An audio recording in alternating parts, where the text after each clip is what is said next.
Okey. Surah Al-Hujurat.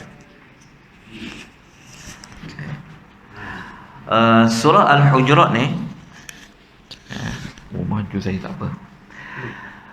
Okey, Al-Hujurat kita telah sebut pada kuliah yang lalu, tahun yang sebelum ini. Al-Hujurat bermaksud bilik-bilik. Diambil sempena bilik-bilik yang didiami oleh para isteri Nabi sallallahu alaihi wasallam.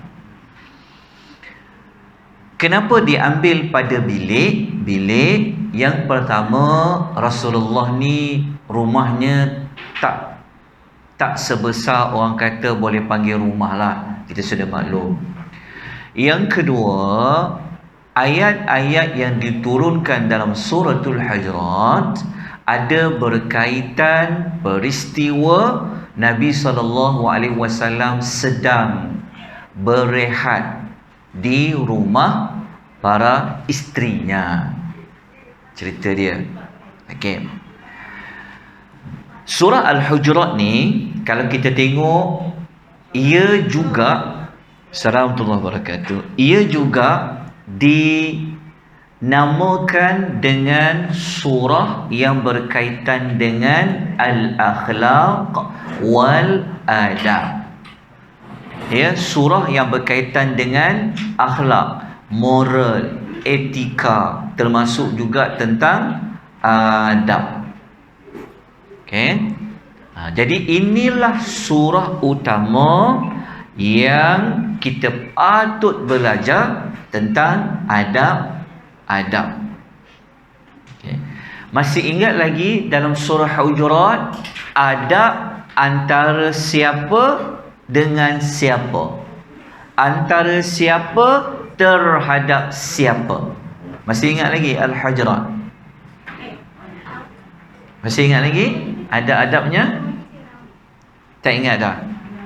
Tak apa, tarik nafas, ingat balik. Okey, surah Hujurat kita panggil dia surah adab.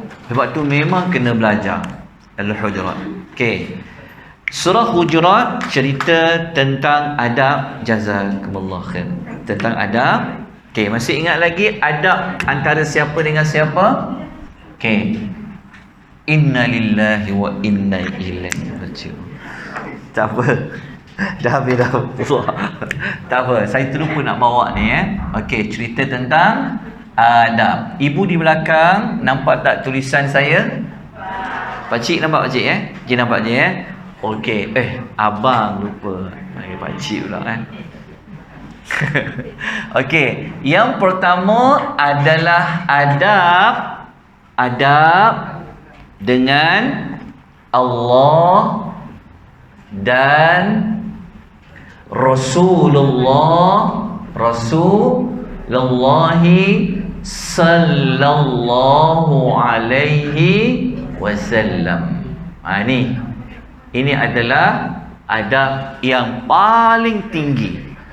Dengan siapa kita perlu beradab? Jawapannya adalah dengan Allah. Dengan siapa kita perlu ada adab? Dengan Rasul. Ini telah kita terangkan. Okey. Yang dekat sinilah yang kita akan jumpa pada awal ayat yang Allah Ta'ala sebut tentang.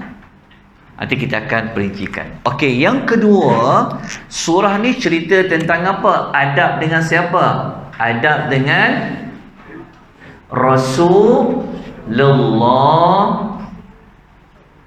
sallallahu alaihi wasallam. Ini adab yang khusus untuk Nabi. Seperti jangan tinggikan suara. Panggil Nabi, jangan panggil macam panggil orang biasa. Okey. Kemudian nombor 3, dalam surah ni dia ada cerita tentang adab sesama. Adab dengan siapa? Dengan masyarakat. Adab dengan masyarakat, dengan komuniti, dengan jiran-jiran dan sebagainya. Itu adab. Okey. Nanti kita akan cerita yang dekat sini. Ya, adab kita sesama orang lain perlu apa? Jadi kita akan bincang di sini. Okey. Ketiga-tiga perkara ni walaupun dia pasal adab, walaupun dia pasal akhlak, tetapi dia dikaitkan dengan iman. Dikaitkan dengan iman. Sebab tu ilmu akhlak kena ajar juga. Dia bukan hanya kita belajar rukun iman yang 6 je.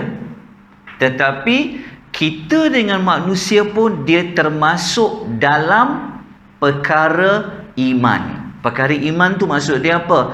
Pelengkap, penyempurna kepada iman.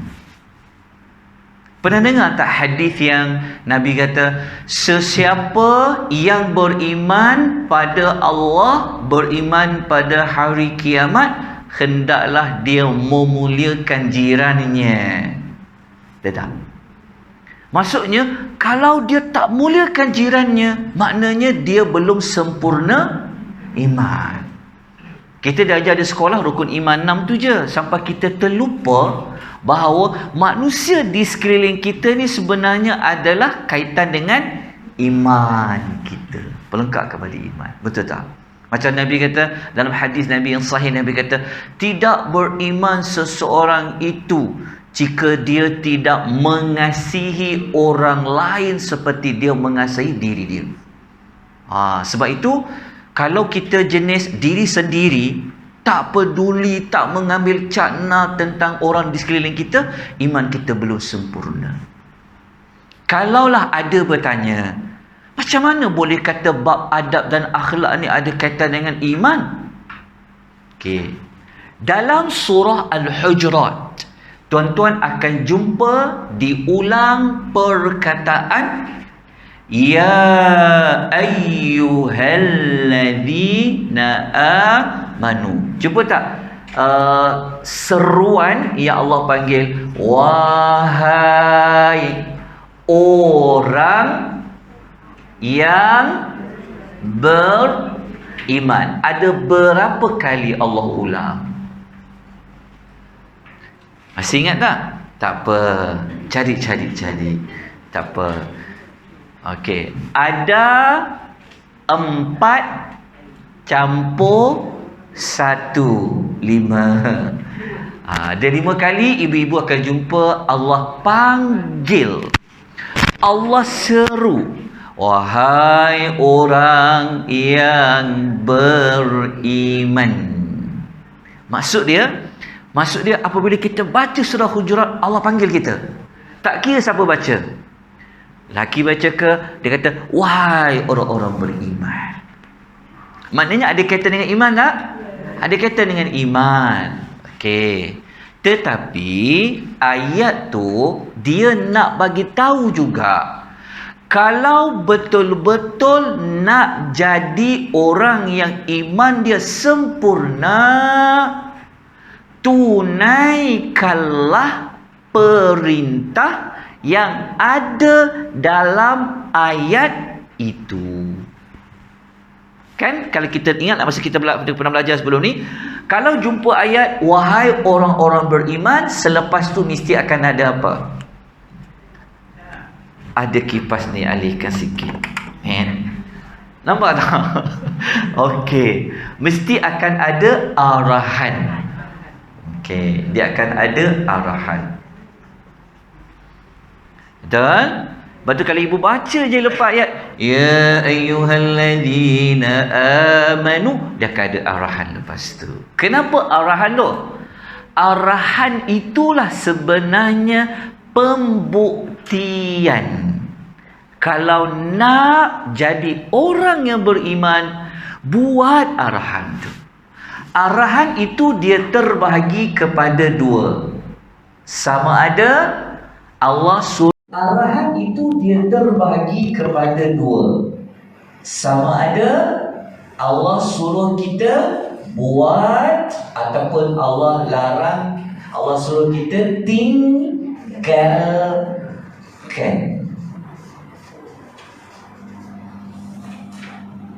Betul. Kita jumpa banyak dalam surah Hujurat dalam bentuk Allah perintah tinggalkan. Macam ni kita tahu, kita akan jumpa huruf yang digunakan mengatakan jangan. Kita akan jumpa perkataan jangan. Jangan. Jangan tu Arab dia kata la la la la la la. Kita akan jumpa banyak. Maksud kita kata apa? Jangan, jangan, jangan. Jangan tu dalam ayat surah Hujurat semuanya berbentuk jangan buat. Kalau buat juga dia jatuh kepada hukum berdosa. Apabila dia berdosa, dia telah mencacatkan iman dia. Kalau iman dia cacat, maka bagaimana dia nak dapat anugerah gelaran orang yang benar-benar beriman? Okey, jelas? Boleh faham? Okey. Lepas tu kalau kita baca antara arahan yang Allah suruh dalam awal-awal ayat adab dengan Allah dan Rasul tu, Allah kata apa? Jangan mendahului Allah dan Rasulnya.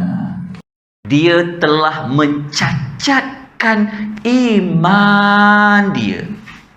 Kalau iman dia cacat, maka bagaimana dia nak dapat anugerah gelaran orang yang benar-benar beriman? Okey, jelas? Boleh faham? Okey. Lepas tu kalau kita baca antara arahan yang Allah suruh dalam awal-awal ayat adab dengan Allah dan Rasul tu, Allah kata apa? Jangan mendahului Allah dan Rasulnya. Okey, ini kita telah bincangkan.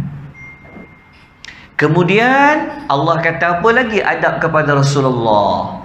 Jangan, ayat yang berikutnya, meninggikan suara kamu kepada Nabi. Macam kita belajar sebelum ni, kalau ingat, ada orang berada luar rumah daripada Nabi, dia panggil Muhammad, Muhammad, Muhammad dengan meninggikan suara.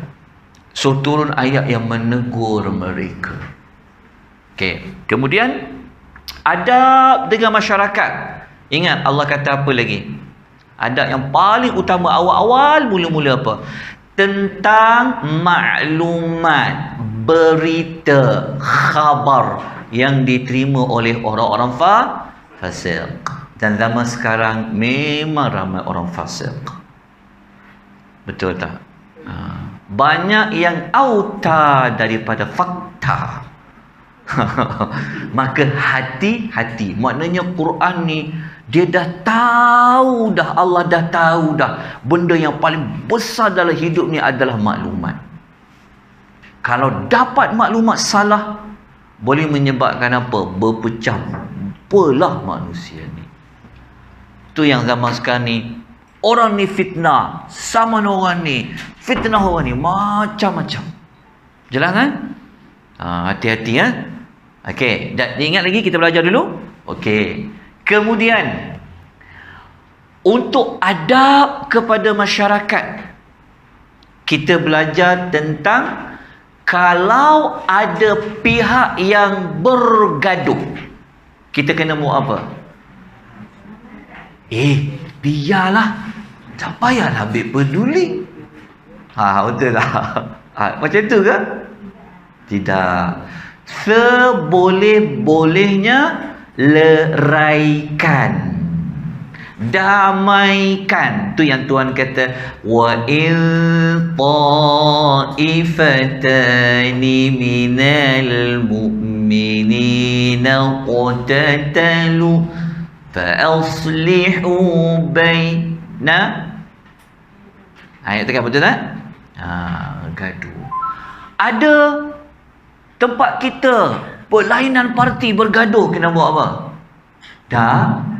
Jangan kita batu api pula. Gaduhlah. Ini kau macam cerita P. Ramlee tu, Doremi. Ini yang kau, ni yang kau pijak. Ya tak? Jangan. Sepatutnya kita mengambil jalan tengah. Dah lah. Politik ni benda yang masing-masing ada pendapat dia. Tapi kita setaman, sekampung. Apatah lagi ada hubungan saudara mara. Damaikan. Sama ada kumpulan individu kena damaikan. Saya ingat lagi. Okey, jelas kan? Boleh faham? Okey. Kemudian Allah Ta'ala terang pada kita, kenapa kena didamaikan? Sebab apa? Sebab kita semua ini saudara. Ingat tak? Allah katakan dalam ayat tu. Saya tak sebut ayat dia, tapi boleh cari. Okey, jelas. Kita ni sebenarnya adalah saudara. Innamal mu'minuna ikhwatun. Kita saudara seagama. Okey, jelas. Kita berhenti ke ayat tu sebenarnya. Betul tak? Kita berhenti dekat ayat tu. Ayat nombor berapa tu? Wa in ta'ifatani. 10. Ada berapa? Ada 9. Ada 9. Ayat 9. Cuba cari. Macam cari apa je tu? Tak jumpa. Tapi bagus ada nota tu. Saya minta maaf dah. Saya ada pindah-pindah sikit tu yang mencari juga tu. Tak jumpa. Okey, sayang. Sebab nota situ banyak conteng. Dapat? Ada masa lagi tak dapat nota? Okey, itu ayat nombor berapa tu? Wa in ta'ifatani minal mu'minin. Ayat nombor 9 kan? Okey, itu ayat akhir kita belajar pada berapa tarikh? 3 hari bulan 10 20 kan? 20.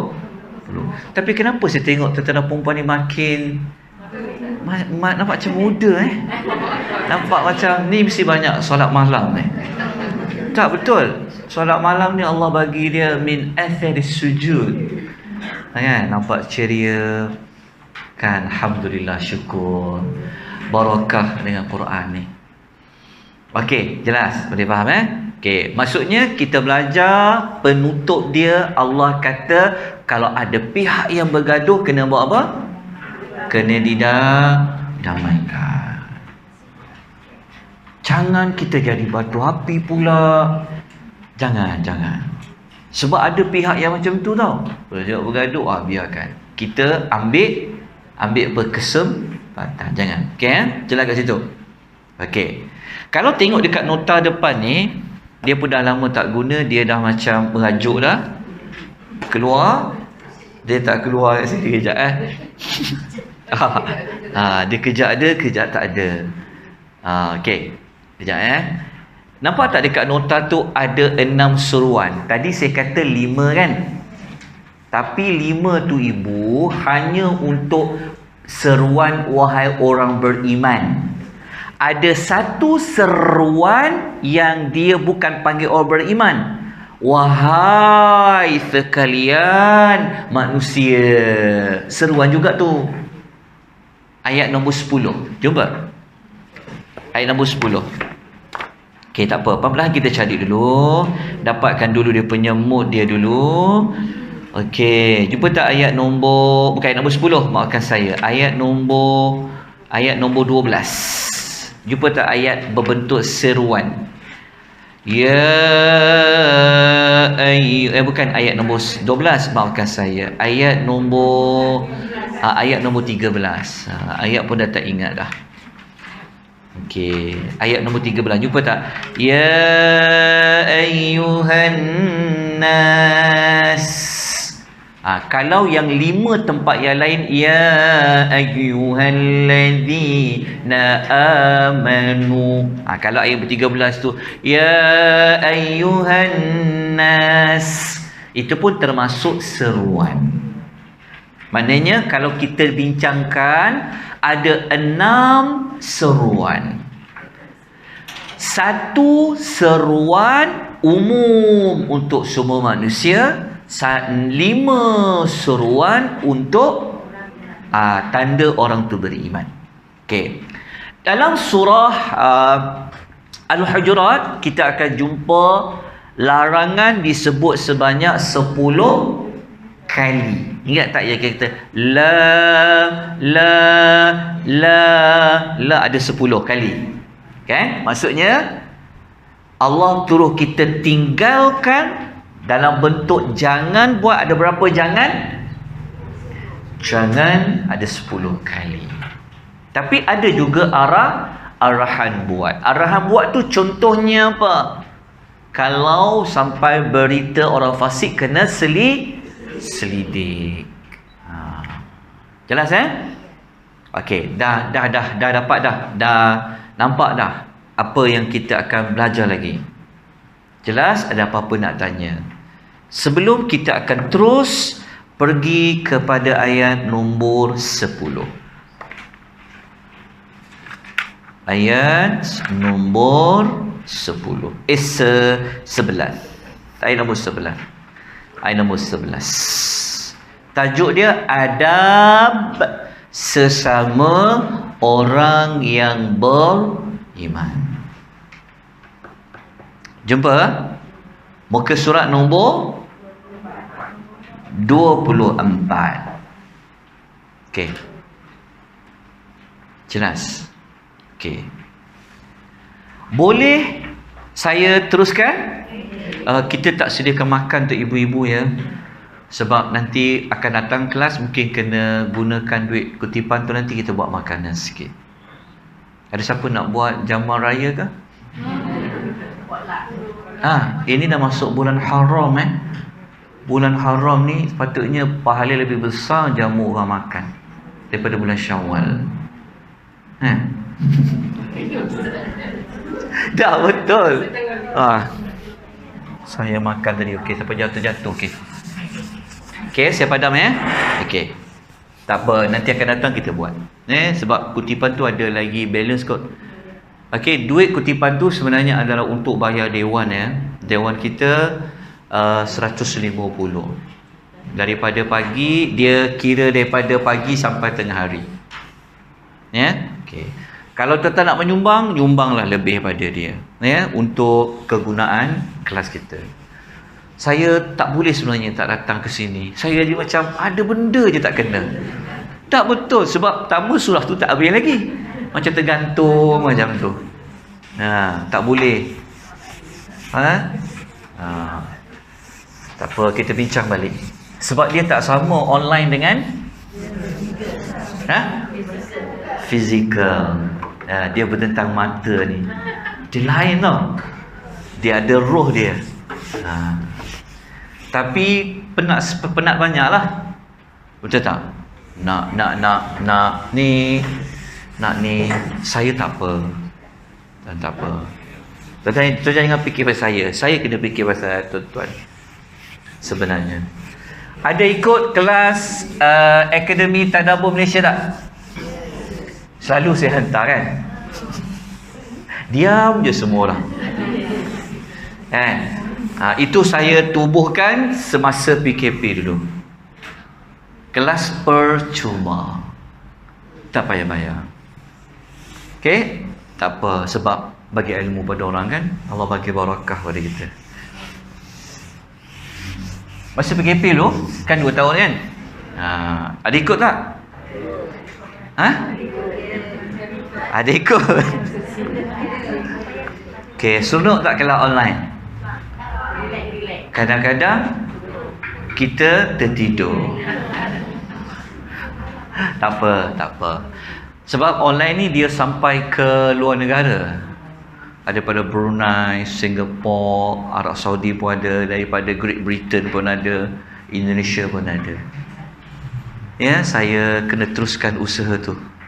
Tak boleh berhenti. Okey, kita lanjutkan. Kita mulakan ayat nombor 11 ya. Okey, jom kita pergi ayat nombor 11, muka tak nombor 4. Okey, ada siapa yang baru pertama kali dia hadir ke sini? Ada tak? Ada pertama kali? Tak semua dalam biasa datang kan? Alhamdulillah, senang saya. Okey. Ini nampak tak ayat 9 kan? Okey. Sebelum ni kita belajar kesan berita fasik kan? Kita kesidik kan? Okey, kenapa saya cakap macam ni? Kalau berita yang tidak benar boleh bawa kepada apa? Boleh bawa kepada bergaduh. Ini sambungan ayat dia, cerita-cerita. Kalau dah bergaduh, Islam suruh apa? Damaikan. Betul tak? Okey, kena dah damaikan. Okey. Apabila kita baca ayat nombor 10, kita sebut dah. Ayat nombor 10 ni Allah cerita tentang kenapa pergaduhan itu perlu didamaikan. Kita dah tulis kat situ. Alasan pergaduhan perlu didamaikan kenapa? Kerana yang bergaduh tu adalah orang yang beriman. Dia ada iman dia. Okey, jelas. Kena dileraikan. Okey. Kemudian ayat nombor 11 yang kita nak belajar, apa perkaitan dengan ayat 10 dengan ayat 9? Ayat nombor 11 ada 3 larangan. Daripada 10 larangan, dalam ayat 11 ada 3 larangan. Okey, 3 larangan ni kalau buat jatuh kepada dosa. Okey. Yang pertama adalah memperolok-olokkan ataupun mempelekehkan orang lain, sesama lelaki atau perempuan. Ni tuan tambah sikit. Sesama lelaki dan sesama perempuan. Itu nombor 1. Tak boleh lekehkan orang. Nanti kita akan ambil dalam ayat ya. Okay, kita baca dulu ayat dia. A'udzu billahi minasy syaithanir rajim. Baca. A'udzu billahi minasy syaithanir rajim. Ya ayyuhalladzina amanu.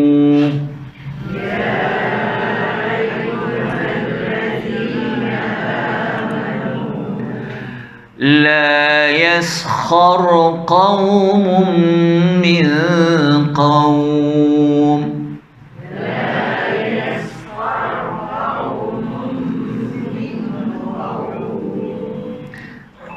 عسى أن يكونوا خيرا منهم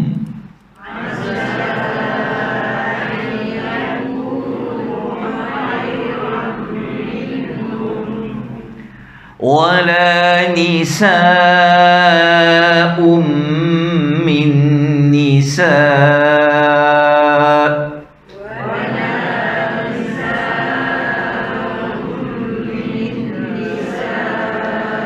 عسى أن يكن خيرا منهن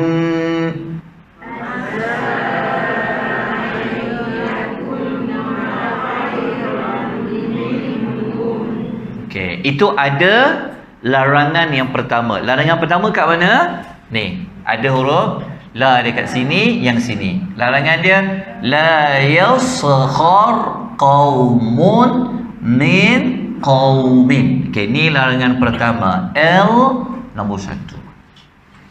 Okey, jawapan dia dah ada dekat kotak tu. Betul? Okey, larangan kedua. Wala talmizu anfusakum.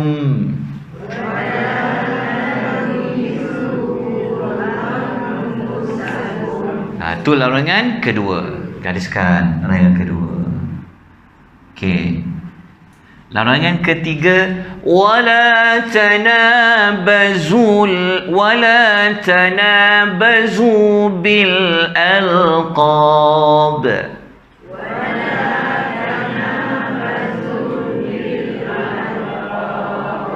Ini larangan yang ketiga. Nanti tengok terjemahan dia. Okey, saya sebut tadi larangan, terjemahan dia apa ni? La maksudnya jangan, la jangan, la jangan. Ada berapa jangan? 3 jangan. Maknanya 3 larangan. Lepas tu Allah yang ayat ni, bisa ni, ini adalah huraian kepada kenapa tak boleh gelar yang ini. Bi'sal ismul fusuq ba'dal iman.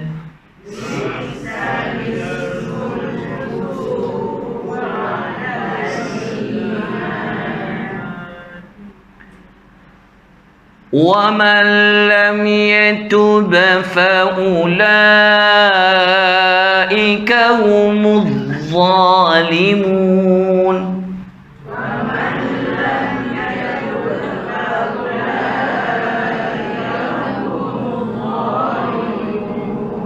Okey, ibu-ibu gunakan ayat ni untuk kita faham Okey. Kenapa kita kata ada berapa larangan tadi? 3. Okey, larangan pertama ni, ini maksud yaskhar ni maksudnya jangan memperolok-olokkan, memperlekeh-lekehkan. Ini larangan pertama. Okey. Larangan kedua, wala talmizu, janganlah mencela, mengkeji di depan-depan. Jumpa orang kita cela dia, kau ni kau bongok lah. Contoh. Wala talmizu. Talmizu ni ingat tak? Dalam surah Humazah kita pernah belajar dulu. Wailul likulli humazatil lumazah. Ini lumazah. Kita belajar? Kan kita belajar kan? Humazatil lumazah. Ingat lagi? Humazah dengan lumazah. Lumazah dekat dengan talmizu. Sama tak ni? Lam mim zai. Sama lah. Lumazah, talmizu, sama ru'wat dia. Jadi kejap, mana warna merah tadi?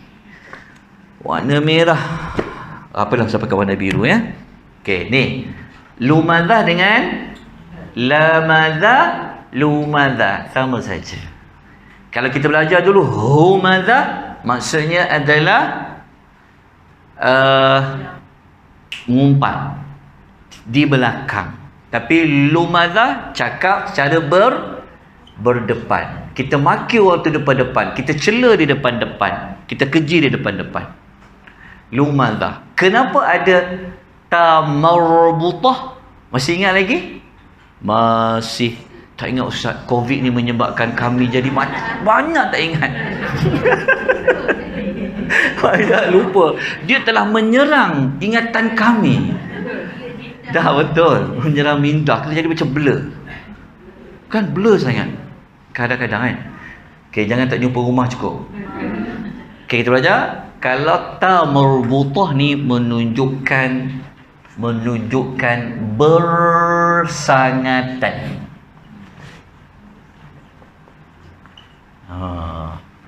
Bersangatan. Maksudnya dia mencela tu sangat suka nama dia Pak Cela. Macam tu. Dia lalu mencela. Okey, jelas. Jadi dekat ayat ni sama tak? Walan talmizu anfusakum. Apa maksud dia? Dan janganlah kalian semua mencela. Ni siapa ni? Diri kamu. Nanti kita akan bincang. Kenapa pula jangan mencela diri sendiri? Ada tak orang cela diri kita sendiri? Cuba tengok terjemahan ni. Betul tak ni? Kata terjemahan dia kat sini. Ibu tengok ya. Ni buat macam ni. Ni dekat sini. Ni. Yang janganlah. Ni. Janganlah setengah kamu mencela. Tapi dekat sini telah setengah yang lain kan. Dia sebenarnya kalau terjemah yang ikut ayat asal dia, kan dia kata setengah yang lain. Betul tak? Tuan punya terjemah macam tu. Siapa terjemahan dia macam ni? Ataupun terjemah dia, janganlah setengah kamu mencela diri kamu sendiri. Ada tak? Tak ada kan? Sebenarnya kalau ikut terjemahan harfiah dia, ayat ni dia soalan macam ni. Ayat dia, janganlah kamu semua mencela diri kamu sendiri. Anfusakum. Kum kan? Kamu. Mana maksud dia? Maksud dia soalan macam ni. Inilah teknik orang kata, kau tunjuk dekat orang satu jari. Itulah kaedah dia. Sebenarnya ikut asal terjemahan dia, jangan kamu semua mencela diri kamu. Sebenarnya arahan tu kata jangan kamu mencela orang lain. Tapi Quran mengatakan kalau kau cela orang lain sebenarnya mencela diri sendiri. Apa maksud dia? Yang pertama, kita cela orang maknanya kita rendahkan orang. Sebenarnya kita ni pun banyak rendahnya. Dalam maksud yang lain, kalau kau mencela orang, orang pun boleh mencela kau balik. Faham tak maksud dia? Ini kalau ikut. Tapi terjemahan kita, dia terjemah janganlah kamu mencela orang lain sebenarnya. Tapi terjemahan harfiah supaya orang yang baca Quran terjemahan dia faham. Sebab orang baca Quran terjemahan kadang-kadang dia tak ikut kelas, dia baca terjemahan. Jadi ketika kita menerbitkan terjemahan, kena bagi pembaca tu dia faham. Tetapi dia kehilangan kehalusan yang Allah nak sampaikan tu. Kalau ikutkan, tulis dekat ayat Quran tu kan. Ayat Quran tu tulis dekat sini. Dan ni janganlah kalian semua mencela. Maksudnya janganlah kamu semua. Janganlah kamu semua mencela, dekat sini tulis, diri kamu sendiri. Sebenarnya ada tak orang ejek diri dia sendiri? Aku bengong ada? Tak ada. Orang semua nak mengangkat diri. Aku bagus. Semuanya aku. Nanti kita akan belajar dekat ayat ujung, Tuhan marah kita perasan-perasan baik. Nanti kita akan tengok. Kan ramai orang angkat diri sendiri. Dia perasan, aku dah banyak buat ni. Tengok Al-Quran teguh. Sekejap lagi kita akan belajar. Ini isu dalam masyarakat tau. Betul. Dia buat sikit je, tapi orang buat banyak dia tak nampak. Dia buat sikit menjaja dia. Nampak tak? Ini penyakit masyarakat. Sebab tu sangat perlu belajar surah Al-Hujurat. Okay, dah dapat dah? Faham kat sini Okay, tapi maksud dia sebenarnya adalah jangan kita mencela orang lain. Tapi kenapa terjemahannya jangan mencela diri sendiri? Kerana kalau kita mencela orang lain, sebenarnya orang seperti mana kita mengumpan orang untuk orang cela kita balik semula. Dalam maksud yang sama, kita sebenarnya telah mencela diri kita. Sebab kalau kita cela orang akan fikir apa? Macam dia baik sangat. Nampak tak? Betul tak? Ada tak kita cela orang kata, oh kau ni baiklah cela aku? Tak ada. Bisa orang kata, alah, macam dia tu bagus sangat. So dia akan membawa kepada orang mencela diri sendiri. Jangan. Boleh faham kan? Bagaimana halusnya Allah berfirman. Okey, kemudian yang ketiga apa? Dan janganlah tanabazu, memanggil kamu semua dengan sesuatu gelaran yang buruk. Menggelar dia. Menggelar dekat dalam tu dia tulis apa kat situ? Dia kata kena hitamkan tu. Janganlah, dia sebenarnya yang kasih ni betul hitam dia. Janganlah kamu memanggil dengan gelaran yang buruk. Ini larangan yang ketiga sebenarnya. Yang ini tak perlu. Ni kalau boleh jangan padamkan. Ini padam. Ni sebenarnya tak perlu dihitamkan. Yang pertama kat mana? Janganlah suatu puak merendahkan puak yang lain. Sebenarnya tertinggal satu benda. Okey, faham tak? Ini pertama. Okey, saya ulang balik semula ibu-ibu kat sini. Sini ya. Ni sangat penting ni. Okey ni. Yang pertama yang ni sepatutnya terjemahan dia wahai orang yang beriman, janganlah kamu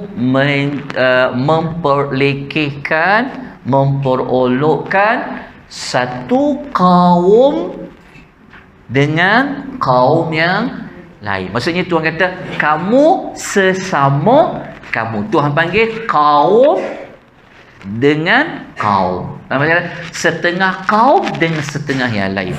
Okey, berjalan kat sini. Boleh faham Okey. Kaum tu siapa kaum? Kaum tu siapa? Kaum dekat sini Allah jelaskan. Siapa kaum tu? Ada yang kaum kat sini maksudnya lelaki lah. Lelaki, sebab lepas ni kaum yang kedua perempuan. Nisa, perempuan. Mana lelaki? Lelaki duduk kat sini. Kaum dengan kaum yang lain. Contoh. Jelas Okey. Ibu-ibu, macam mana nak cari jawapan kalau buat yang larangan pertama, buat larangan yang kedua, buat larangan yang ketiga, kita kata dia berdosa? Macam mana kita nak dapatkan maklumat dia tu? Kenapa berdosa? Kerana ada perintah larangan kan? Ingat ya, tidak semua larangan membawa hukum haram kalau langgar. Tapi dekat sini memang haram. Macam mana nak tahu haram? Ni perkataan bawah, ada perkataan apa? وَمَنْ لَمْ يَتُبْ dan sesiapa yang tidak bertaubat. Kenapa ada taubat dekat sini? Kenapa ada taubat? Sebab ketiga-tiga larangan. Kan tu kata sesiapa yang tidak bertaubat. Kenapa tu kata siapa yang tidak bertaubat? Bertaubat daripada apa? Daripada tiga larangan tadi. Bermakna tiga larangan tadi kalau tak ditinggalkan, ia jatuh kepada dosa apa? Dosa besar. Dosa besar solusinya hanyalah dengan bertaubat. Kalau dosa kecil, semayang boleh hapus, puasa boleh hapuskan, zikir boleh hapuskan. Ingat lagi kita pernah belajar tajuk 35 amalan penghapus dosa. Ingat lagi? Kalau arahan bertaubat, bermakna dosa yang dibuat itu dosa besar. Apa dosa itu? Merendahkan. Okey, yang kedua apa? Mencela secara depan-depan. Okey, yang ketiga apa? Memanggil dengan gelaran. Jelas? Itu menunjukkan cara nak faham ayat tu. Sebab tu saya kata, semua adab yang ada dalam surah Al-Hujurat, adab yang berkaitan dengan perkara wajib. Jadi, tinggalkan apa yang Allah suruh, buat apa yang Allah suruh. Betul tak dikaitkan dengan iman? Ya, dengan iman. Okey. Soalan saya berikutnya. Lagi kita baca huraian dia. Mudah je nak faham ni. Okey. Apa perkaitan, okey, tulis dulu dekat 320 ni. Ni nak tulis apa kat sini ni? Mencela orang lain. Jawapan nombor 2, larangan kedua. Larangan ketiga, memanggil orang lain dengan gelaran yang buruk. Okey, gelaran yang buruk. Isikan tempat kosong. 6 markah. Okey. Jelas kat situ. Okey. Okey. Nanti saya akan ulaskan ayat ni. Okey. Mari kita nak buat hubung kait. Bijaksananya Allah dalam menyusun ayat. Okey. Apa perkaitan 3 larangan ini dengan ayat 9 dan 10? Apa perkaitannya? Masih ingat tak? Dia macam ni, perkaitan dia macam ni. Perkaitan dia macam ni. Apa perkaitan dia? Apa perkaitan dia? Kalau ayat 9, 10 cerita tentang kalau bergaduh, kena damaikan. Kenapa kena damaikan? Kita ni saudara seagama. Kenapa konsep saudara seagama? Kerana saudara seagama lebih kuat. Kan? Okey, menunjukkan keseluruhan. Kalau kita bergaduh adik-beradik, lah, kau adik-beradik nak gaduh. Macam tu. Engkau, pakcik, anak buah kau nak gaduh. Contoh macam tu. Apatah lagi, Islam ni dia lebih luas lagi. Kau orang Islam, dia orang Islam, nak bergaduh. Siapa pihak yang akan mengambil kesempatan? Orang yang bukan Islam, betul tak? Nampak tak Al-Hujurat ajar? Orang yang bukan Islam, gaduh lagi, gaduh. Kau gaduh dengan dia, kau gaduh dengan dia. Okey, jelas. Okey. Apa berkaitan dengan ayat 11? Ayat 11 ni kaitan dia apa? Okay, mudah je soalan dia. Apa punca yang boleh bawa kepada bergaduh? Ni punca ni boleh bawa bergaduh tak? Boleh bawa bergaduh tak? Boleh. Ni punca ni boleh bawa orang bergaduh. Maknanya ayat 11 ni ayat yang memperincikan lagi, menyambung lagi. Kenapa kita kata boleh buat bergaduh? Pertama, ayat ni Allah susun selepas bergaduh. Sebab kita pun sedia maklum, kalau kita kecil gelakkan, ketawakan orang, cela orang, panggil orang dengan gelaran yang buruk, boleh gaduh lah. Boleh bergaduh, berparang. Kan? Orang Melaka dipanggil apa? Berkeris. 3 kan? Nampak 3 boleh tak? Okey. Siap Allah Ta'ala ni dia tahu manusia ni dekat mana dia boleh gaduh. Betul tak? Tapi Allah turun Quran, Allah dah bagi tahu dah ni punca gaduh. Tapi kita baca Quran, gaduh. Maknanya maklumat dalam Quran itu belum sampai. Baca. Okey, boleh faham tak maksudnya? Kita nampak bagaimana Quran itu memberi petunjuk. Sebab Allah ciptakan kita. Dia cipta watak lelaki macam ni, watak perempuan macam ni. Dia tahu umur tua macam ni, umur muda macam ni. Jadi Allah telah buat dah dalam penyelesaian. Macam ni. Okey, jelas dekat situ. Nampak berkaitan dia? Okey, baru kita masuk kepada perincian dia. Okey, jom kita bacakan perincian dia. Okey. Kalau kita baca dekat ayat nombor 11 tu, perincian dia. Okay, kita akan jumpa dekat situ. Saya tak perlu ulas panjang sebab semua orang tahu. La yaskhar tadi daripada perkataan sukhriyatu, maknanya al-istihza. Maksud dia apa? Mempelekeh-lekehkan. Okey, kalau kita baca Ibnu Kathir, dia taksir ayat ni. Tengok ya, dia kata yang dimaksudkan dengan perkara tersebut adalah menghina dan merendahkan mereka. Dia kata jelas haram perbuatan ini. Betul dia kata, kenapa haram? Ini kerana ada kalanya orang yang dipelekeh-lekehkan itu, yang dikeji itu lebih terhormat di sisi Allah, bahkan lebih dicintai oleh Allah. Gariskan perkataan ni. Lebih terhormat di sisi Allah, bahkan lebih dicintai oleh Allah. Okey, cuba patah balik terjemahan. Maksud dia macam ni. Okay, tengok ayat ni. Tengok ya. Tengok. Tuhan kata, wahai orang yang beriman. Okey. Arahan dia apa?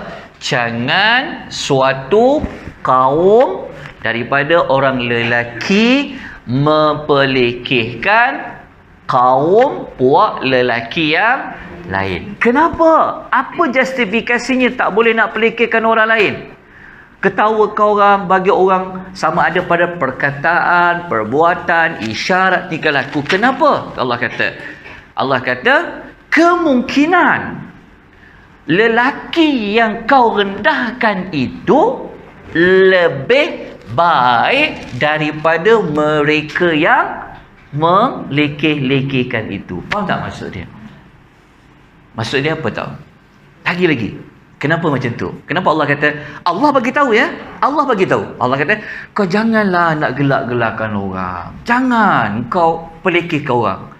Entah-entah orang yang kau pelekeh tu lebih baik daripada engkau. Itu siapa yang kata? Allah yang kata.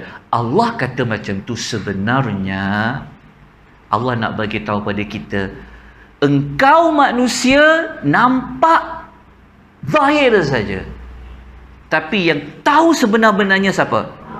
Allah. Sebab itu kata pengukuran manusia tidak sama dengan pengukuran Allah. Lepas tu kita jangan kita buka aib orang, rendahkan orang, pekecilkan orang. Jangan. Sebab ayat ni bagi tahu, entah-entah engkau tu lebih teruk daripada dia. Entah-entah dia di sisi Allah termasuk orang yang masuk syurga. Jangan. Tapi kan orang suka mendabik dada. Jadi baca ayat ni. Ayat ni kalau dah faham, Allah kata ayat maknanya Allah bagi tahu. Maksudnya Allah bagi tahu kepada kita manusia, itu penilaian kau dekat dia. Tapi penilaian Allah lain. Itu yang Ibnu Katsir diulas macam ni. Ni saya minta garis tadi. Dia kata mungkin orang yang dihina itu lebih terhormat, lebih mulia di sisi Allah, bahkan lebih Allah cinta. Kita tak tahu tau. Nampak tak? Sebab tu manusia ni cara dipandang mulia tu mungkin dia nampak dekat mana? Ramai pengikut, mungkin orang pandang dia. Dia nampak orang biasa-biasa je, orang tak pandang. You siapa? Dia tu siapa Betul tak? Tapi yang you tak pandang itulah sebenarnya di sisi Allah, Allah pandang. Nampak tak ayat tu sebenarnya? Tuhan nak bagi tahu. Sama juga macam orang perempuan. Allah kata yang kedua, Allah nak kata, dan janganlah satu puak daripada kaum perempuan mempelekehkan rendah perempuan yang lain. Kemungkinan puak yang direndahkan itu lebih baik daripada mereka. Maknanya ayat ni Tuhan nak kata orang perempuan dan lelaki 2 kali 5 jangan merendah-rendahkan orang lain. Tapi ada tak watak yang kita jumpa suka rendahkan orang lain, pelekehkan orang lain? Ada tu sekali dengan muka-muka, aduh Ustaz. Ini penyakit masyarakat. Belum lagi yang kata dia bagus. Ramai sekarang ni. Kita akan baca ayat nanti. Kat bawah tu. Uish, ayat tu. Sebab tu jangan. Sebab tu dalam agama rendah diri. Aku nak cerita tahu, aku ni pun banyak aib aku. Aku pun, aku dengan Allah tak macam mana aku dengan Allah. Entah-entah yang aku duk kecil-kecilkan itu, dia dengan Allah baik-baik. Kadang-kadang ada kat adik-beradik dia ada macam tu. Kau tahu tak Kak Long ni belajar tinggi tau. Kau tu kerja kampung je. Mana kau tahu? Contoh. Kan ada macam tu, watak-watak macam tu. Betul tak? Jangan. Kita jangan pandang manusia dari sudut kita pandang. Kita jangan ukur orang tu lebih rendah daripada kita kerana pangkat, gaji, pendidikan. Tak. Ayat ni mengajar kita memandang manusia itu dengan pandangan Allah. Faham tak maksudnya? So kita akan jadi seorang yang merendah diri. Kita tak perasan ni. Kita ada buat ni. Kan? Kita ada buat ni. Okey, jalan. Yang ni, yang mencela setengah yang lain ni, ini yang berdepan-berdepan lah. Cara berdepan sebagainya. Jelas? Lepas tu, Allah kata jangan memanggil-manggil gelaran yang buruk. Okey, mari kita baca huraian dia. Okey. Cuba tengok huraian dia, hukum orang mempelikihkan. Okey. Okey, balasan kepada orang suka mempelikihkan orang lain, surah Taubah ayat 79. Okey, ini satu contoh Contoh di zaman Nabi dulu, siapa golongan yang suka mempelikihkan orang lain? Ayat ni kalau baca surah Taubah banyak cerita tentang orang munafik. Tahu tak orang munafik ni dia suka apa ciri dia? Kalau baca ayat ni tu tak akan jumpa ciri dia. Tengok orang munafik. Allah kata orang alladzina yalmizu, orang yang menlamaza. Wala talmizu. Sama tak? Yalmizu. Sama kan? Yang mencela sebahagian daripada orang yang beriman tentang apa? Tentang sedekah. Okey, baca ayat sampai habis.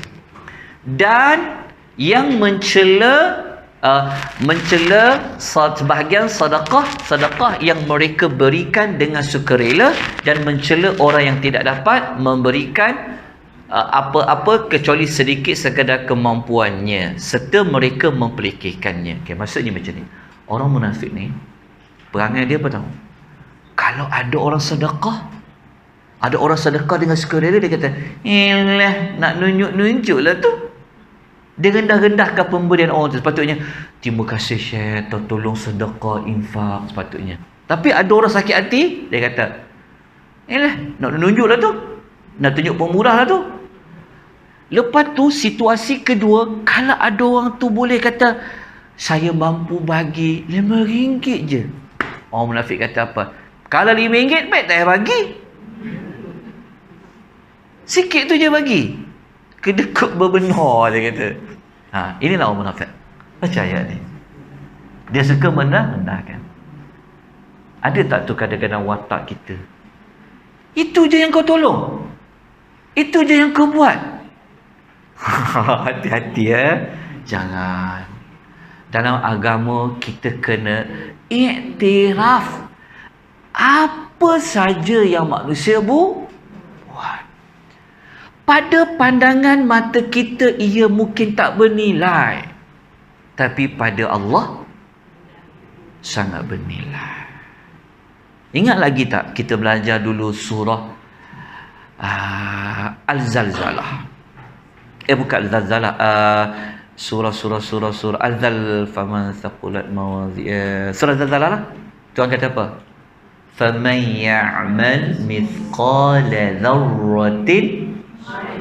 Tuhan kata, siapa-siapa yang dia membuat amal yang seberat zarah, kecil je bahasanya. Tuhan kata, walaupun dia buat amal kecil saja, tapi pada Allah dia akan tunjukkan. Maknanya ada nilai.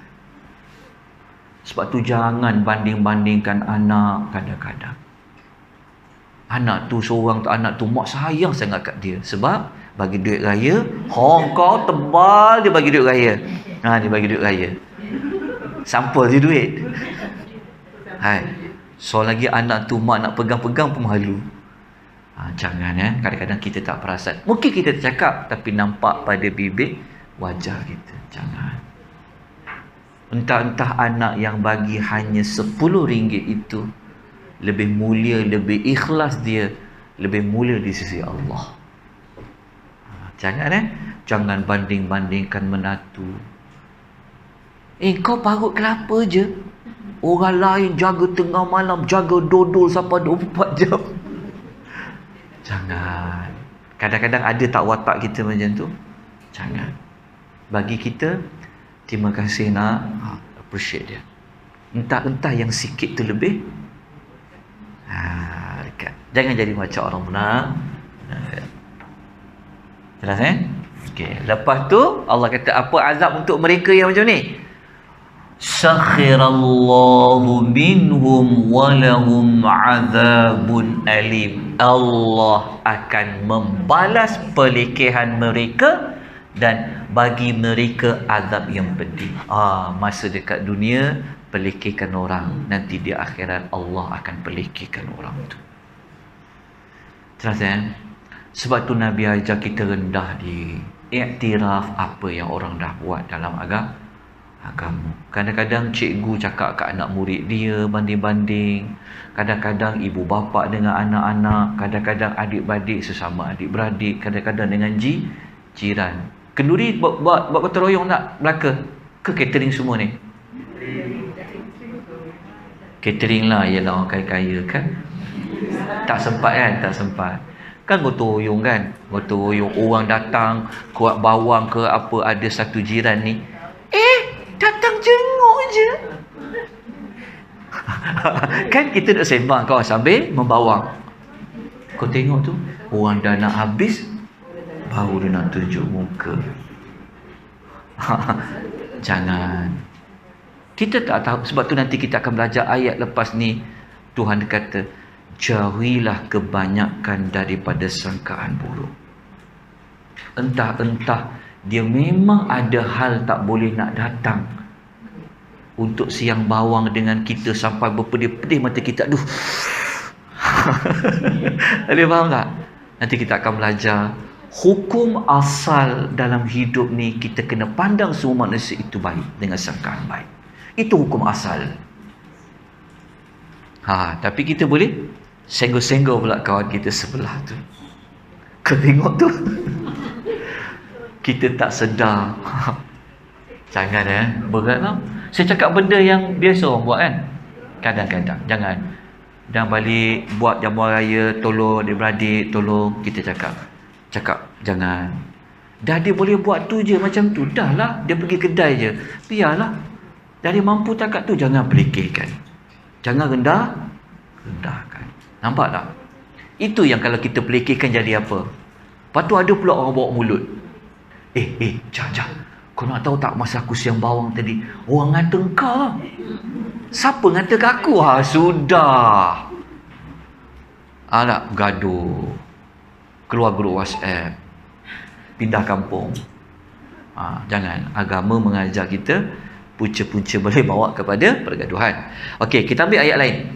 Kita tengok dalam suratul Al-Baqarah. Okey, ini contoh orang-orang kafir di zaman Nabi itu memang suka merendah-rendahkan orang beriman. Merendahkan orang yang beriman. Ini contoh dia. Banyak zaman Nabi itu, Muhammad, driver ikut dia. Zaman dulu kan orang kaya-kaya kan, mereka tak nak masuk Islam. Yang ikut Islam ni orang yang rendah, darjat rendah, hamba, orang yang miskin.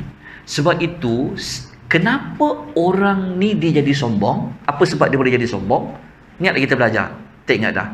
Salah satu sebab kenapa orang boleh jadi sombong, maksudnya dia boleh merendahkan orang lain, dia boleh menolak kebenaran. Benda tu benar tapi dia tak nak ikut. Sebab apa?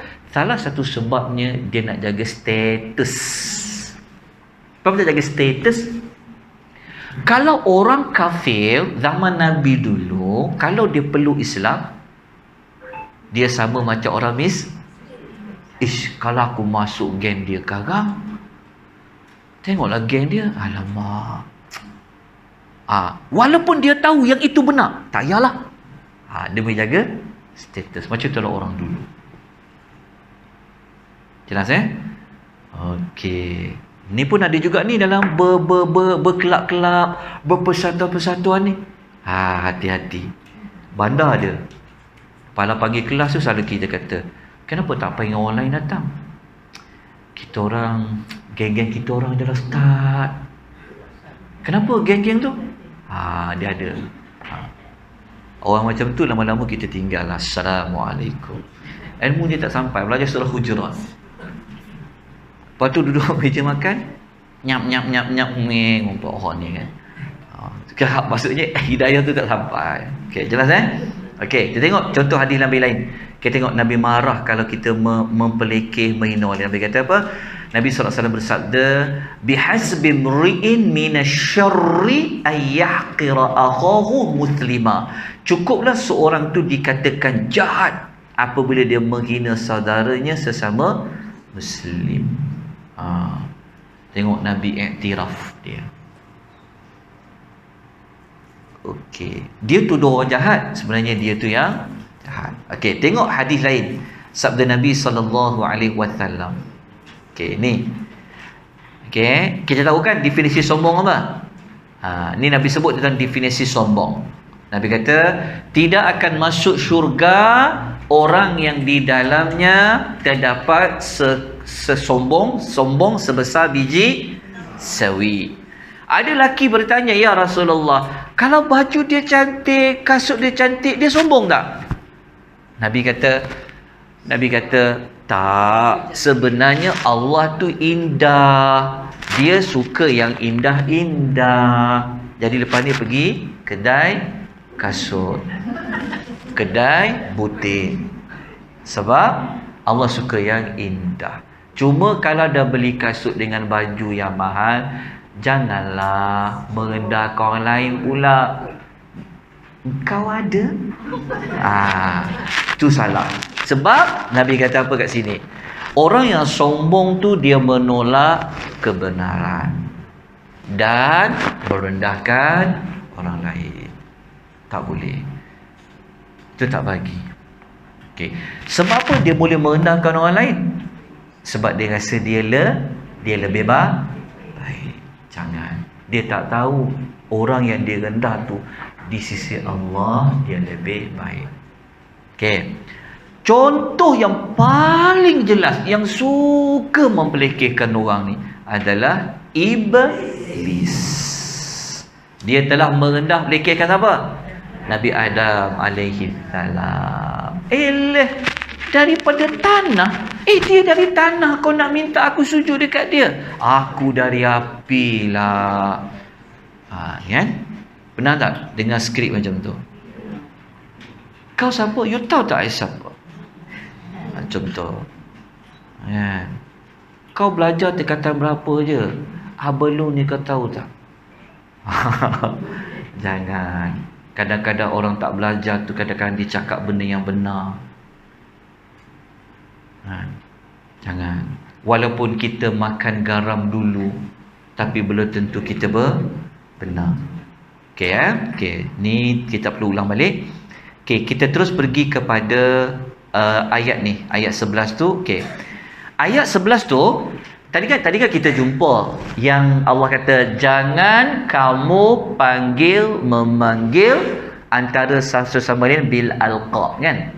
Okey, sebenarnya ayat ni turun Allah Ta'ala sebenarnya nak kaitkan dengan kisah Nabi. Kisah Nabi. Sebelum ayat ni turun, ada cerita macam ni. Ini hadis yang riwayat Ahmad dan Abu Daud ni. Ayat ni sebenarnya berkenaan dengan Bani Salamah. Okey, Bani Salamah.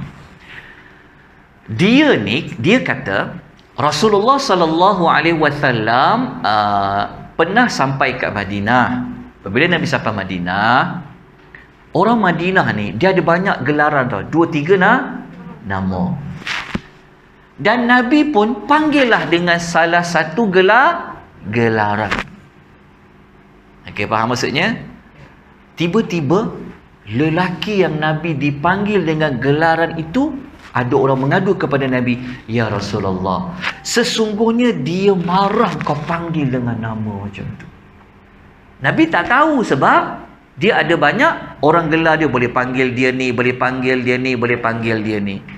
Nabi panggil dia dengan salah satu gelaran tu, tiba-tiba dia marah. Maka turunlah ayat yang tadi itu. Wala tanabadhu bil alqab. Janganlah kamu memanggil antara satu sama lain dengan gelaran yang buruk. Okey, jelas? Okey, sebab gelaran yang buruk tu kadang-kadang dia berbau dosa. Contohnya macam apa? Apa nak kata? Tengok ya. Tengok macam ni. Kenapa dalam ayat tu kata abi thalismul fusuqu ba'dal iman? Amatlah buruk gelaran nama fasik setelah dia beriman. Maksud dia ada nama yang baik, tapi dulu dia ada nama yang macam tak elok sikit. Contohnya apa? Contohnya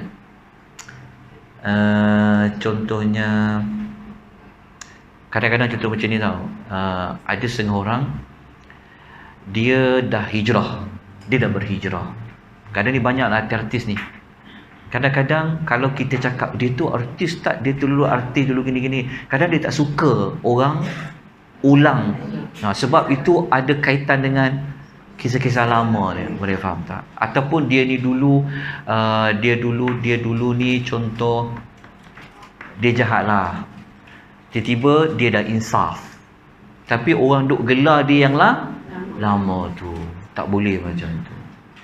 Okey, lepas tu Islam tegur. Lepas tu kita tengok apa ulasan Al-Imamul Baghawi, salah ulama tafsir tentang ayat amal buruk gelaran nama fasik setelah dia beriman, iaitu betapa buruknya gelaran nama jika seseorang dipanggil seperti wahai Yahudi, wahai orang fasik. Maknanya dulu dia Yahudi, tiba dia masuk Islam, kita panggil dia Yahudi. Tapi dia dah beriman. So Allah kata tak elok, sebab dia boleh bagi apa? Sakit hati pada gelaran. Okey, jelas? Okey. Kita tengok contoh larangan memanggil wahai orang kafir. Ni banyak juga kadang-kadang ceramah ni. Ada penceramah suka nak kafir dekat orang. Tengok hadis Nabi kata, mana-mana lelaki apabila dia berkata kepada saudaranya, "Hei kafir," maka salah seorang di antara keduanya kembali kepada kalimah itu. Kan suka menggelar. Ramai yang gelar. Tambah lagi macam kita kata, dia tu kafir lah. Cakap macam tu, macam orang kafir kan. Jadi, kalau kita gelar dia kafir, kita dengan orang yang digelar tu salah seorang mesti kafir. Dia akan kembali kepada kalimah itu. Jika saudaranya memang layak ada memiliki sifat kafir, okey. Tapi jika sebaliknya, maka kalimah itu kembali kepada orang yang tadi. Faham tak maksudnya? Berarti jangan ya. Okey. Kemudian kita terus pergi kepada kenapa ayat tu kata siapa yang tidak bertaubat, wa man lam yatub. Maksud dia yang ini dia kaitkan amal yang perlu bertaubat. Okey, mereka lah orang yang zalim. Zalim kenapa? Kerana mereka melakukan perbuatan yang dilarang. Dia panggil orang yang zalim. Okey, habis untuk ayat nombor 11. Okey, dapat tak sesuatu untuk ayat nombor 11? Dah tahu dah lepas ni balik kena buat apa? Dah tahu dah? Kalau kita pernah buat benda-benda macam tu, taubat pada Allah. Kalau kita masih lagi kadang-kadang ada, kita cuba berhenti. Jangan. Selalu memandang manusia ini mulia. Kita jadi seorang yang merendah diri. Okey. Sekarang kita nak pergi ayat nombor 12. Okey. Ayat nombor 12, dia ada berapa larangan dekat situ? Ada 3 lagi. Ada berapa larangan semua sekali? 10. Kita jumpa lagi 3 larangan. Macam mana kita nak tahu dia larangan? Kita cari huruf la antara dia lah. Okey, cuba tengok larangan dia. Kita baca ayat dia dulu. A'udzubillahi minasyaitonirrajim. Woi, sampai dekat pukul 11 dah Tak rehat ke? Sian tengok. Rehatlah dulu. Saya tak apa, take 5 Kalau ibu-ibu rasa perlu ke tandas apa, boleh keluar. Tak payah tunggu-tunggu nak tasbih kafarah baru nak keluar. Kita take 5 dulu, penat. Kita akan habis insya-Allah dalam 11.30. Ya, ambil waktu. Kalau kita ada minum-minum boleh juga nanti kita bawa buku bungkus. Minggu depan urus boleh insya-Allah. Okey. Boleh kita teruskan? Kita teruskan dengan ayat yang berikutnya.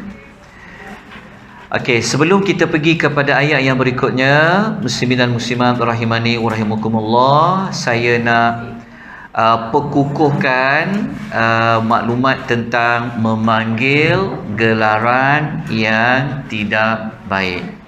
Okey. Contoh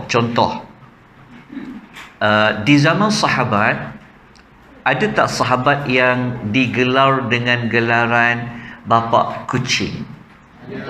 Siapa dia? Abu Hurairah. Gelaran itu disukai tak oleh Abu Hurairah? Dia suka. Sebab tu dikekalkan panggil Abu Bapa Hurairah kucing. Itu tak apa gelar. Sebab dia suka kucing. Kalau ada orang gelaran dia panggil Pak Mail beruk. Sebab apa? Sebab dia banyak beruk lah.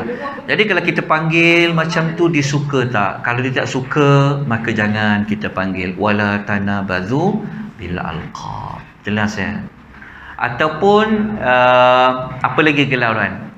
Kadang-kadang orang suka menggelar, dia tengok orang tu makan apa, dia panggil. Dan keluarga tuan-tuan ada tak dia panggil gelaran?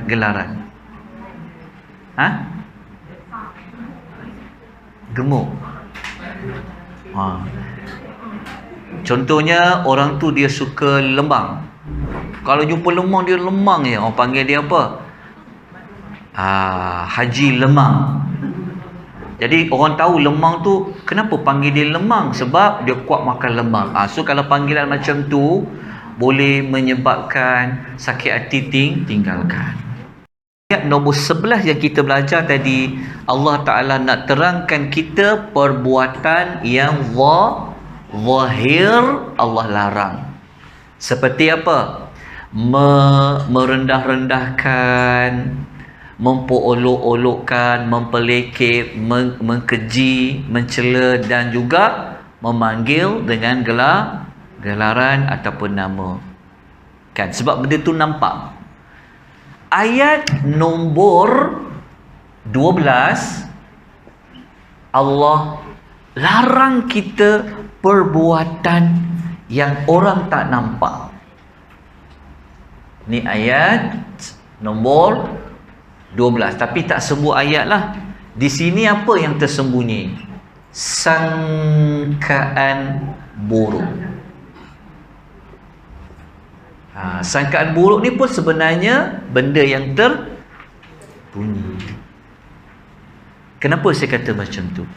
Nanti ibu-ibu kalau kita baca dekat pembuka dengan penutup ayat, tahu tak dekat pembuka ayat Allah cerita tentang namanya apa? Kalau kita baca dekat ayat pertama, cuba tengok ayat pertama. Allah sebut dia itu apa? Sekejap. Aufatakum. Sekejap. Ayat pertama Allah kata dia apa? Ada ikut kelas saya buat pembuka penutup tak Ramadan yang lalu? Tak ada Tak sempat nak ikut online Tak apa. Kalau kita baca dekat ayat pertama surah Hujurat, Allah mengatakan dia apa? Sami'un alimun. Allah tu dia mendengar dan dia maha mengetahui. Okey kan? Okey. Ni kan pasal larangan. Kan? Sebab itu siapa yang dia study nama-nama Allah yang Allah letak tu, Allah Ta'ala nak bagi tahu, kalau kita baca dekat pembuka dia Allah sebut Allah tu apa? Dia mendengar, dia tu mengetahui. Betul? Okey. Cuba tuan-tuan dan puan-puan tengok ayat akhir sekali. Ni cepat sikit habis belajar. Cuba tengok ayat akhir sekali. Allah Ta'ala kata apa? Dekat muka surat yang akhir lah. Ayat nombor 16 Ayat nombor 17 ayat nombor 18. Allah kata nak dia apa?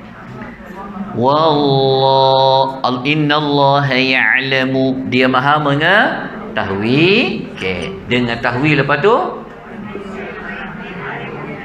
lepas tu dia apa? Basirun kan? Dia tu maha melihat. Ni perhati baik-baik ni. Ni dekat penutup. Kenapa? Ni kalau orang yang faham, kenapa Allah memulakan surah Hujurat dengan dia mengatakan hujung dia kata Allah ni dia maha sami' dan dia maha alim, mengetahui. Apa perkaitan dengan larangan? Apa perkaitan dengan iman? Kan kita sebut tadi, surah ni cerita tentang iman. Surah ni cerita tentang perkara yang ada 10 larangan. Maknanya Allah Ta'ala nak bagi tahu, Allah Ta'ala tahu siapa yang tinggalkan larangan tu. Allah Ta'ala tahu siapa yang buat. Siapa yang buat separuh. Allah Ta'ala tahu. Tapi dekat penutup Allah kata dia maha mengetahui dan ditutup dengan dia maha melihat. Allah lihat siapa dekat kita ni dia bersungguh nak tunaikan arahan-arahan Allah dalam suratul Hujurat. Ni. Tapi nanti kita akan belajar lagi lah. Nanti kita ada lagi perkaitan dia. Okey, sebab nanti kita akan jumpa ada orang mengaku dia beriman. Nanti kita akan belajar pada minggu yang berikutnya. Okey. Cuma ayat nombor 12 ni dia ada 3 larangan. Okey. Larangan yang pertama cerita tentang apa? Sangkaan buruk. Sangkaan buruk ni kan sangkaan tu berada di mana? Ya, kita sangka. Sangkaan buruk, benda yang tersembunyi. Tapi Allah tahu tak? Allah tahu kita ada sangkaan buruk. Betul. Kita tinggal kata sangkaan buruk tu. Kita boleh cakap kita tinggal, tapi Allah melihat. Okey, jelas. Sebab nak tunjukkan benar-benar beriman ni, Allah je yang boleh ukur. Lulus tak dia? Tinggalkan tak? Okey. Jadi mari kita kaitkan dengan ayat nombor 12. Kita baca ayatnya dulu. A'udzubillahi minasyaitonirrajim.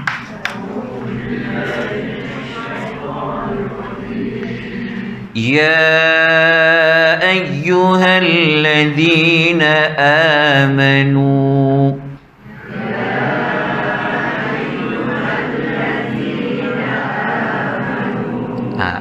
Amanu kat situ seruan yang keberapa tu? Seruan panggilan orang beriman yang keberapa?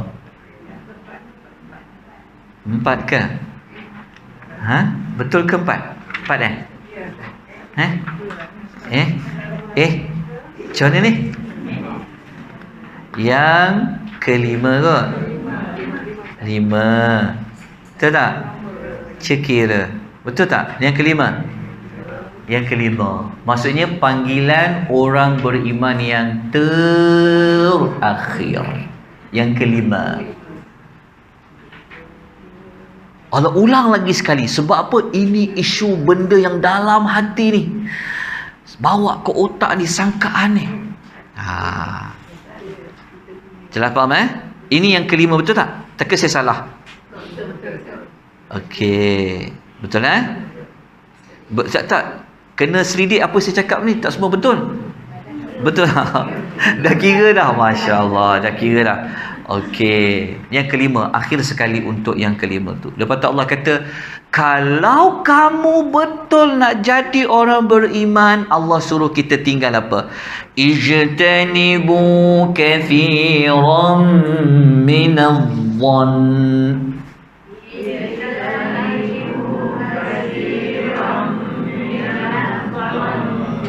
Inna ba'dadh-dhanni ithm.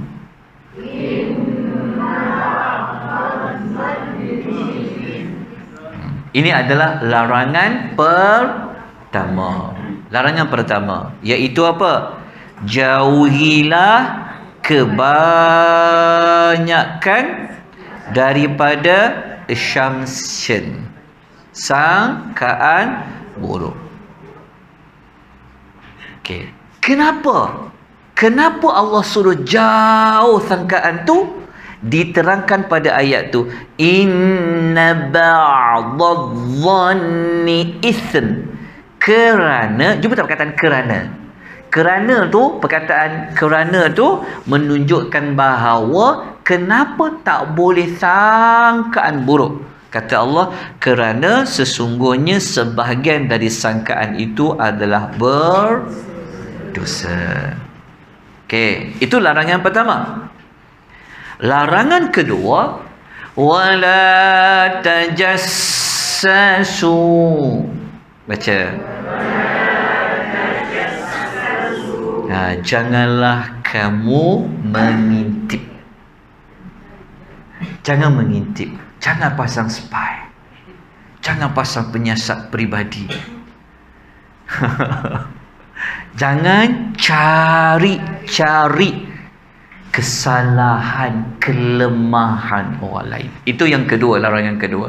Larangan ketiga dalam ayat 12 tu, wala yaghtab ba'dukum ba'dha.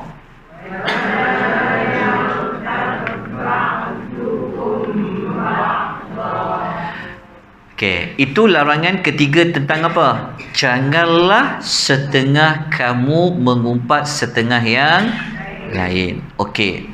Ayat selepas larangan ni Allah menjelaskan tentang betapa teruknya mengumpat ni. Allah membuat permisalan. Ayuhibbu ahadukum ayakula lahma akhihi maita.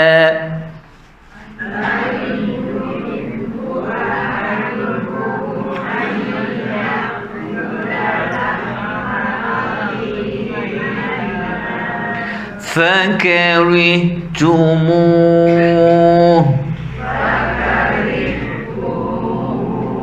واتقوا الله إن الله تواب رحيم.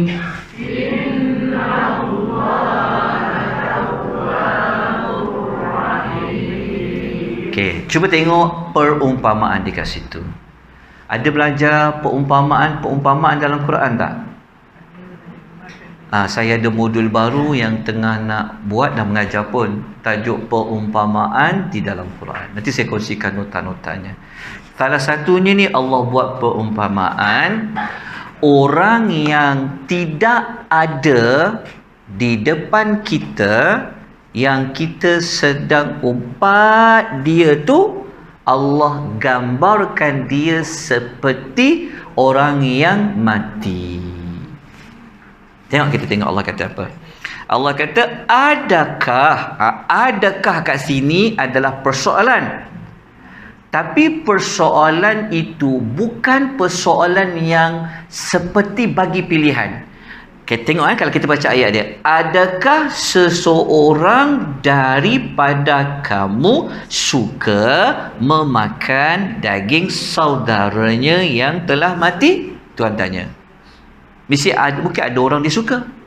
Mungkin ada orang dia tak suka. Kalau kanibal macam tu kan. Okey.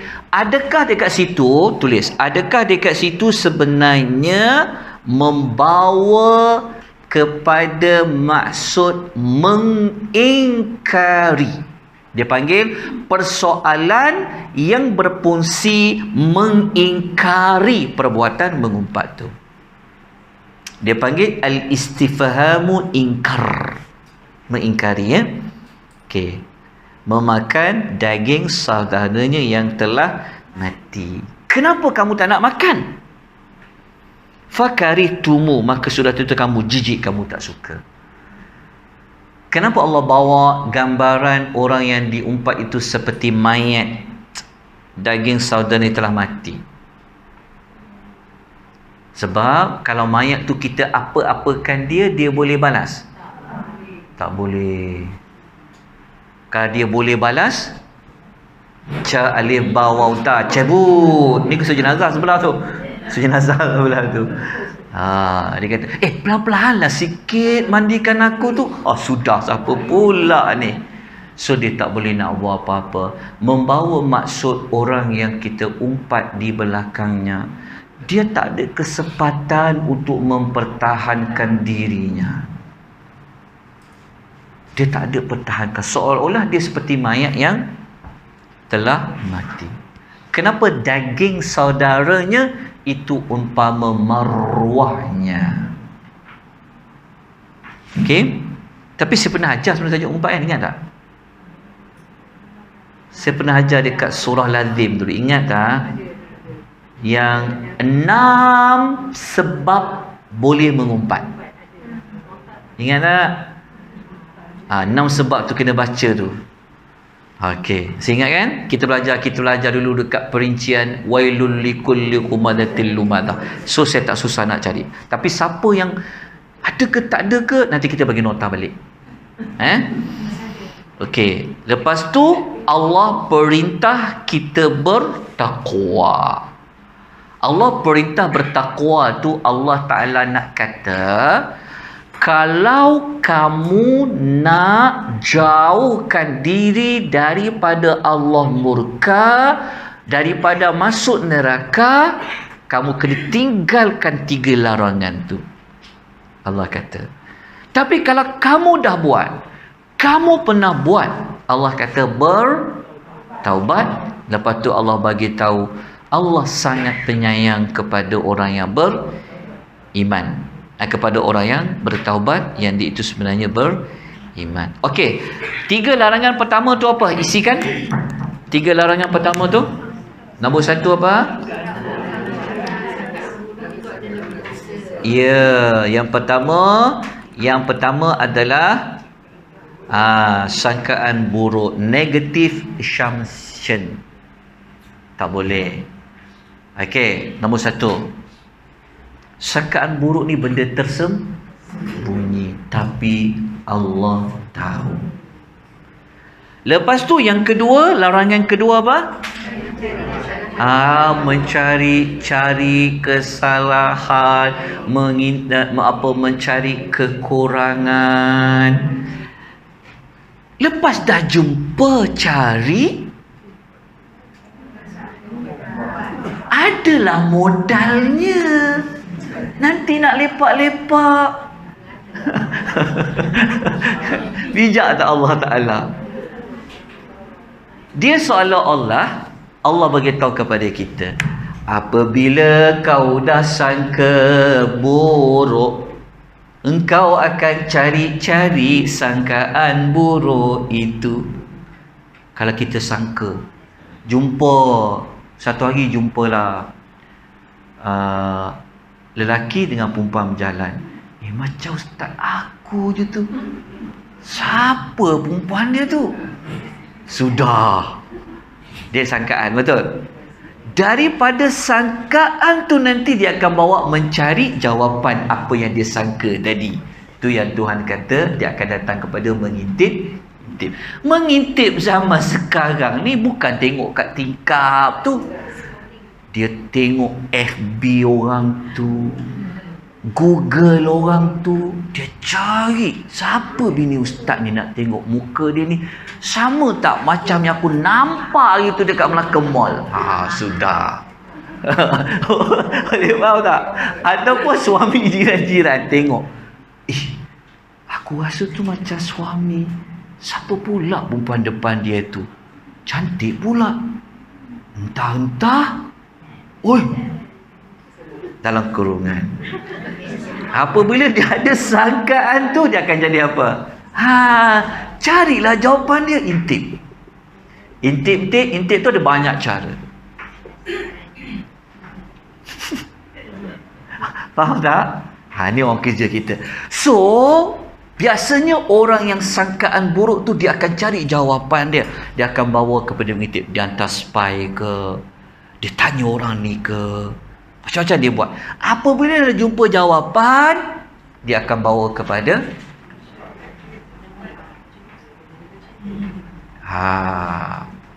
rumpat. Cerita. Dia ada kaitan lah. Mengumpat ni tak mestinya daripada sangkaan. Tapi dia ada kata sangkaan. Okey, nampak tak susunannya Allah kata? Yang tadi tu kita belajar 3 tu apa? Tengok, Islam dah tutup semua pintu-pintu yang boleh menyebabkan kita bergaduh.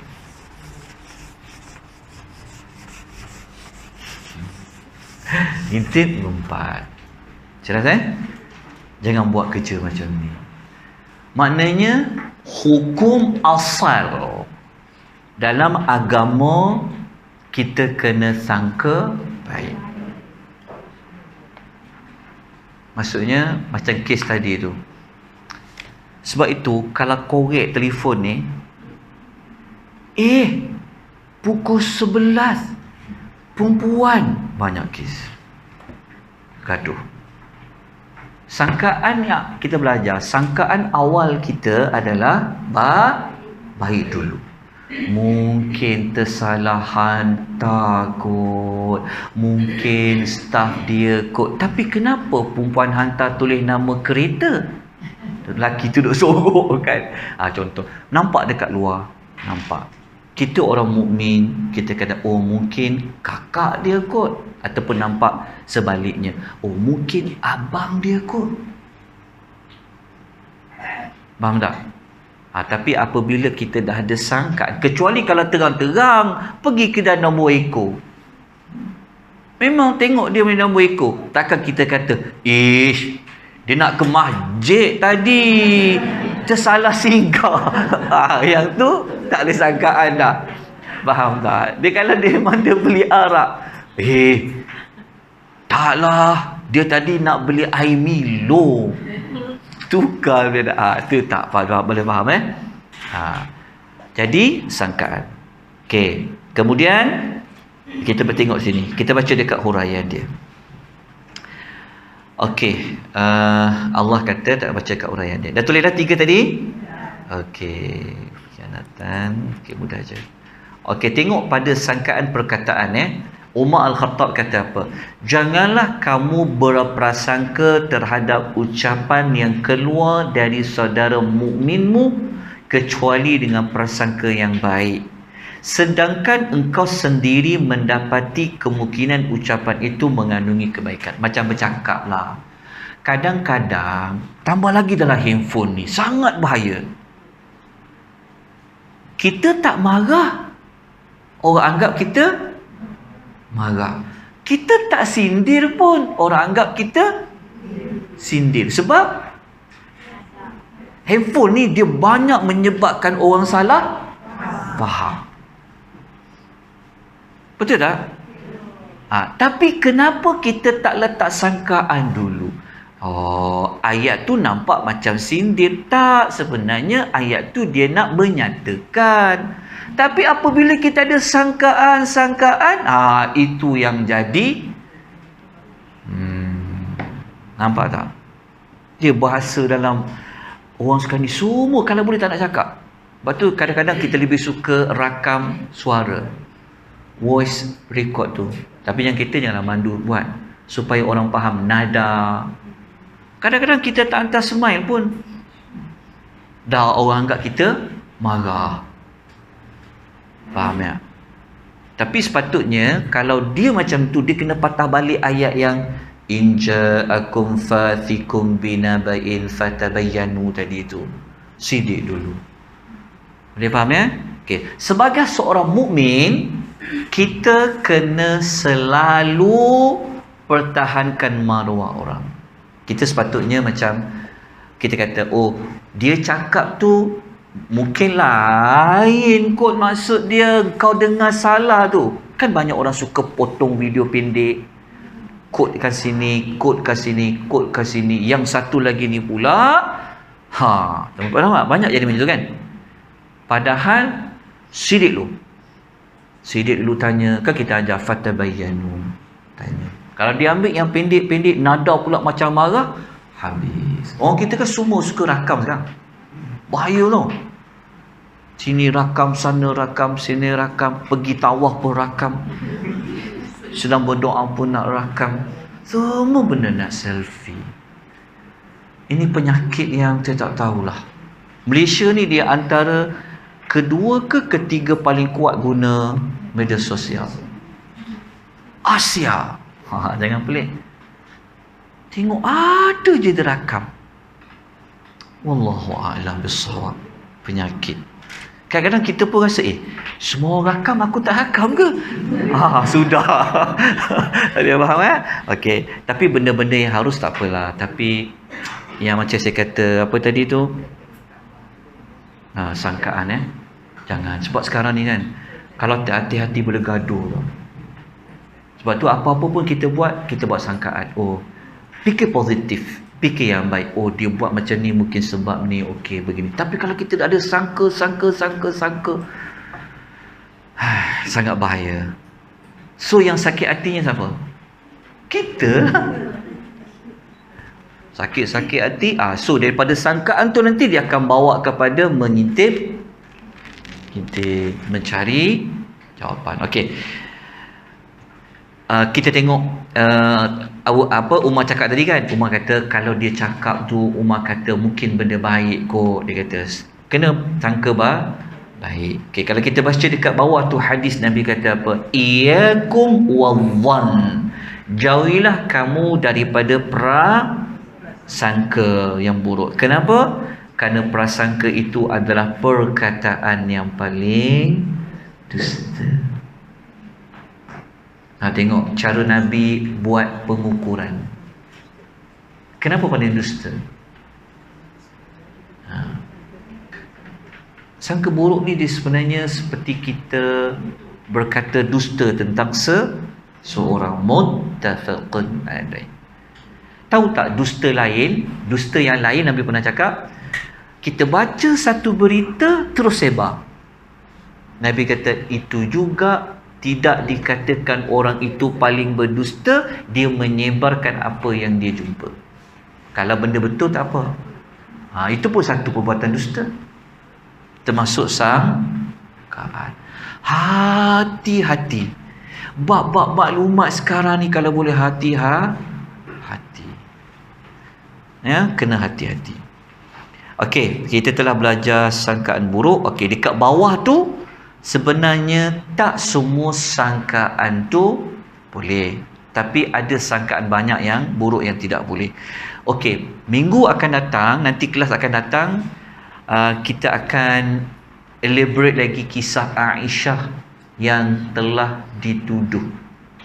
Sangat sedih kisah tu. Turun 10 ayat Quran yang mempertahankan kisah Aisyah radhiyallahu anha. Orang sekarang ni pula, tak orang sekarang, zaman dulu lagi, kalau bab skandal-skandal ni, itu berita hangat.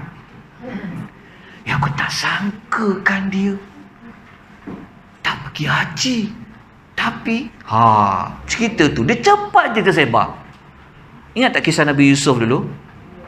Kan? Sedangkan perempuan tu kita letak namanya Zulaikha. Itu dalam rumah. Tapi kenapa boleh tersebar dekat orang bandar? Mana ada WhatsApp macam tu? Mana ada ni? Cepat Quran kata.